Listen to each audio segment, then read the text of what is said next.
Hello दोस्तों, जैसा कि आपको पता है, मैं हूं आपकी लैला और स्वागत है आपका हमारे चैनल लैला की कहानी में। इस कहानी में मेरा नाम प्रतिमा है और मैं अभी बीटीसी कर रही हूं। मैंने प्राइमरी स्कूल में टीचर के लिए परीक्षा भी दिया है। हमारे घर में कुल 4 लोग रहते हैं। मैं, मेरा भाई और मेरे मम्मी पापा रहते हैं। मेरी उम्र अभी 24 साल है। मैं अपने शरीर को भी मेंटेन करके रखती हूँ और रोज़ सुबह ही व्यायाम भी करती हूँ जिससे कि मैं फिट रह सकूँ। और मेरे भाई की उम्र 21 साल है। हम दोनों एक दोस्त की तरह रहते हैं, जिस वजह से हम दोनों आपस में एक दूसरे की बात भी शेयर करते हैं। एक दिन मैं अपने भाई से कुछ सीक्रेट बातें कर रही थी। मैंने उससे पूछा, राहुल तुम्हें कोई पसंद है कि नहीं? राहुल बोला, नहीं दीदी, अभी तक ऐसी कोई नहीं मिली। अगर आप जैसी मिलें तब तो प्रयास करूँगा। इतने में ही वहाँ पर मम्मी आ गई और राहुल को किसी काम से बाहर लेकर चली गई। मेरे भाई के मुंह से आप जैसी बात सुनकर मेरे तो होश उड़ गए थे। मैं बस उसके ही बारे में सोच रही थी। यही सब सोचते सोचते कब मेरी आंख लग गई मुझे पता भी नहीं चला। फिर जब मैं उठी तो मैंने देखा घर में कोई भी नहीं था। शायद मम्मी और राहुल अभी तक नहीं आए थे। फिर मैं बाथरूम में जाकर नहाने लगी। तभी माँ और राहुल भाई मार्केट से आ गए तो मैं उसके पास जाकर बातें करने लगी। फिर वो अपने स्कूल चला गया और मैं भी अपने कॉलेज चली गई। मैं अपने कॉलेज में जाकर अपने भाई के बारे में ही सोच रही थी, क्योंकि आज तक किसी ने मेरे को ऐसा नहीं कहा था। फिर तभी मेरी एक सहेली मेरे पास आई और बोली, अरे प्रतिमा, तुम क्या सोच रही हो? इस पर मैं बोली, नहीं नेहा, मैं तो कुछ भी नहीं सोच रही हूँ। फिर मैंने उससे पूछा कि नेहा यार, कोई उपाय बताओ कि कैसे पैसा कमाया जाए, क्योंकि अब तो हमारा कॉलेज भी खत्म होने वाला है। नेहा मुझे गुस्से से देखी और बोली, अरे चल यार, हमारे लिए पैसे कमाना आम बात है। फिर हम दोनों अपने अपने घर की तरफ जाने लगे, क्योंकि हमारा क्लास नहीं चल रहा था। मेरी सहेली अपने घर की तरफ जाने लगी, इधर मैं भी जा रही थी। तभी मैंने रास्ते में अपने भाई राहुल को देखा। मुझे तो उसको देखकर मेरा होश उड़ गया।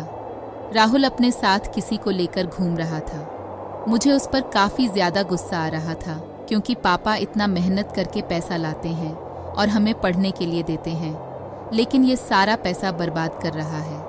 फिर मैं उसी गुस्से में घर चली आई और राहुल के आने का इंतज़ार करने लगी। मैं मम्मी पापा को भी ये सब बातें बताना चाहती थी, लेकिन मैंने नहीं बताया कि शायद उन्हें ठेस पहुँचेगी।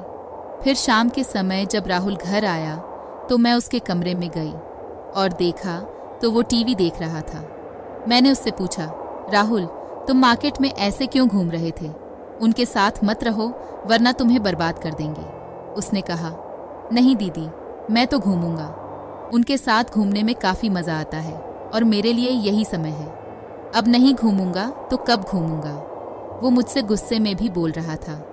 मैंने उसे बहुत बार समझाया कि तुम ऐसा मत करो, लेकिन वह नहीं मान रहा था। मेरे बहुत कोशिशों के बाद वह बोला, ठीक है, उनके साथ नहीं घूमूंगा, लेकिन मेरी भी एक शर्त है। अगर तुम पूरा करोगी तो मैं उनके साथ रहना भी छोड़ दूंगा। मैं बोली, हाँ बताओ क्या शर्त है तुम्हारी? तो राहुल तुरंत बोला, जैसे मेरे साथ वो घूमते हैं, अब से तुम मेरे साथ घूमो भी और मेरी ज़रूरतों को भी पूरा करोगे। मैंने उससे कहा, नहीं, यह नहीं हो सकता। मैं भला क्यों तुम्हारे साथ घूमने लगूं? तो इस पर राहुल बोला, तो फिर ठीक है, मुझे मत समझाओ।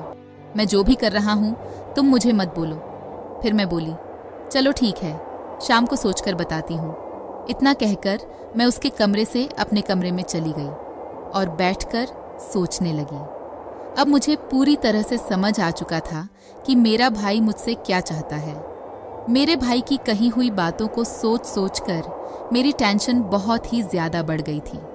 मैं अब तक यह सब एक्सपेक्ट भी नहीं किया था कि मेरा भाई भी ऐसा कुछ करने की सोच सकता है। मुझे तो लगा था कि मेरा भाई बहुत शरीफ है और आगे चलकर वह घर वालों का सहारा बनेगा और घर वालों को बहुत अच्छा खासा कमाकर लाकर देगा, लेकिन वह तो अभी से गलत संगत में पड़ गया था। लेकिन यह बातें सुनने के बाद मुझे लग गया था कि मेरा भाई खुद के साथ साथ घर वालों की और मेरी भी जिंदगी खराब करने वाला है। ये सारी बातें सोच सोच कर मेरे दिल की धड़कन इतनी बढ़ चुकी थी कि अगर कोई सामने रहे तो उसे आसानी से सुनाई दे जाए। फिर मुझे कुछ दिन पहले की भी बात याद आ गई कि वह मुझे कैसे देख रहा था। मैं उसको पूरी तरह से समझ गई थी कि वह क्या करना चाहता है। मेरे पास तो बहुत बड़ी समस्या थी कि अब मैं क्या करूं। अगर मैं हाँ नहीं बोलूंगी तो वह उनके चक्कर में बर्बाद हो जाएगा और उसकी पढ़ाई भी खराब होगी। मैं उसे पति पत्नी के जैसे रहने के लिए भी हम नहीं बोल सकती क्योंकि वह मेरा भाई है। फिर मेरे दिमाग में अचानक ख्याल आया कि शायद यह बात घर में ही रहेगी। इससे हमारे घर वालों की जिंदगी भी बची रहेगी और मेरा भाई भी सुधर जाएगा। यही सब सोचते सोचते मैं सो गई। फिर जब मैं सुबह उठी तो राहुल के कमरे में चली गई। शुरू में तो मैंने उसे बहुत समझाया, लेकिन मैं मेरी एक भी बात सुनने को राजी नहीं था। फिर मैंने उससे कहा, ठीक है राहुल, मुझे तुम्हारी शर्त मंजूर है, लेकिन चलो पहले हम शॉपिंग करेंगे। फिर मैंने उससे कहा कि यह बात बाहर किसी को पता नहीं लगना चाहिए और तुम किसी के साथ भी आज के बाद मत दिखाई देना। वह बोला, ठीक है, आज के बाद आप जैसा कहोगी मैं वैसा ही करूँगा। मेरे भाई से बातें सुनने के बाद मैं उनके पास गई, जिसके साथ मेरा भाई इधर उधर घूमता था, और उन्हें अच्छे से समझा कर आई। फिर घर आकर मैं मम्मी के पास चली गई और नाश्ता बनाने लगी, क्योंकि आज रविवार था तो हमें कहीं नहीं जाना था। फिर मैं, पापा और राहुल नाश्ता करने लगे और उसके बाद मैं और राहुल शॉपिंग करने चले गए। मार्केट जाकर राहुल ने मुझे कपड़ा दिलवा दिया और अपने लिए भी कपड़े ले लिए। साथ ही मैंने अपनी मम्मी के लिए भी एक साड़ी भी खरीद ली। फिर शॉपिंग करके हम एक रेस्टोरेंट में गए और वहाँ से खाना खाकर घर चले आए।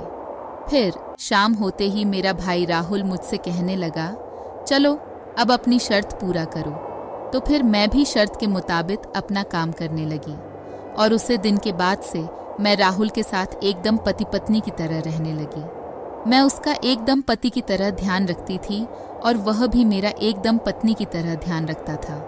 उसके बाद हमारी जिंदगी में जो होना था वह हो गया। मेरा भाई भी काफ़ी खुश था और साथ साथ मुझे भी काफ़ी खुशी मिली। अब मेरा भाई बहुत ज़्यादा सुधर गया है। वह किसी के साथ घूमता भी नहीं है, सिर्फ पढ़ाई करता है और घर आकर मेरे साथ एकदम पति पत्नी की तरह रहता है। इस तरह से हम लोग खुशी खुशी रहने लगे। मुझे भी मजबूरी में मेरे भाई को इस तरीके से समझाना पड़ रहा था, लेकिन इसमें मेरा कोई भी घाटा नहीं था, क्योंकि अगर मैं उसका ध्यान नहीं रखूंगी तो फिर कौन रखेगा। लगभग 4 महीने बाद मेरा स्कूल टीचर का ज्वाइनिंग लेटर आ गया और मैं वहाँ चली गई। अब हमारा परिवार भी अच्छे से चलने लगा था। हमारे घर में सभी लोग बहुत खुश हैं और मेरा भाई राहुल भी अपनी ज़िंदगी में कुछ अच्छा करने की राह पर चल रहा है। अगर मैंने उसे दिन मेरे भाई को नहीं समझाया होता तो वह आज गलत संगत का शिकार होकर होता और खुद के साथ साथ परिवार वालों के भी ज़िंदगी खराब कर देता। इस तरह से मैं और मेरा भाई एकदम पति पत्नी की तरह रहकर हमारे घर को बचा लिया, और आगे तो आप समझ ही सकते हैं। तो दोस्तों, वीडियो अच्छी लगी हो तो चैनल को सब्सक्राइब ज़रूर कर दें। मिलते हैं अगली वीडियो में, तब तक के लिए love you and take care.